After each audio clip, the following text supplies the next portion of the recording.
kama si mwanao mimi, kama si mama yako mimi, na wewe kama si mwanangu mimi, basi ninakwambia mimi nastahiki kupewa kitu kwako, kwa sababu mambo yako yote ni yangu mimi. Laqad kana batni laka wi'aan, lilikuwa tumbo langu ni kontena yako madhubuti ambayo wewe hukudhurika, na umekaa miezi 6 kule kwenye chombo madhubuti sana. Fi dhulumati thalath, kwenye viza vya aina 3.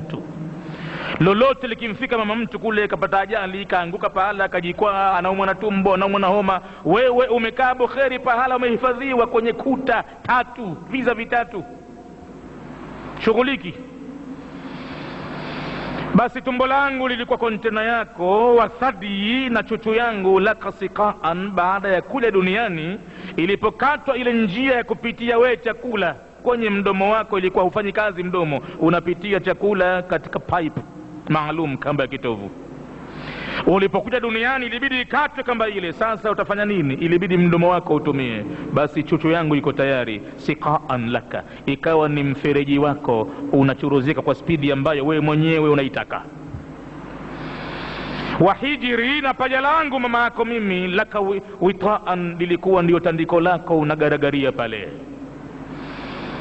Mimi sina nafasi hata ya kufanya lolote lile, wewe unalia, umechafuka, hujui unalia nini, na kwa mimi nakupakata tu. Na hapo kwenye paja langu unafanya mambo yako yote hapo, unakunya ukikojoa pala hapo, sikuona tabu.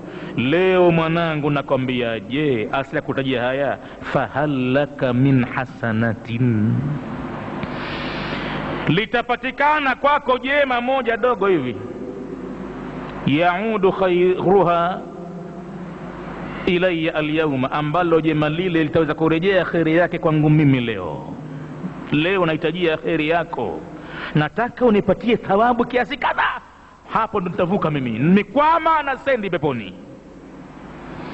Mtoto sasa atabadilika. Duniani alikuwa mkarimu sana akiambiwa tusome Ikhlas 11 tupate kutoa zawadi kwa maiti huyu, yuko tayari mara moja, anamnyamnya mdomo pale, kishatoa zawadi zamani gani.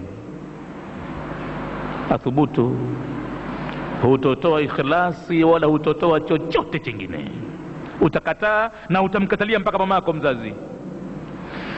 Mwana anamjibu mama, innani ashku, na mimi pia mama ninasikitikia, mimma minhu tashkina, katika lile lile ambalo wewe mama yangu unalisikitikia. Basi kama kuna kitu cha kupewa, mimi ndo wa kupewa. Mama, toa wewe unipe mimi, wewe mama mtu mzima, lakini mimi niokoke mwana.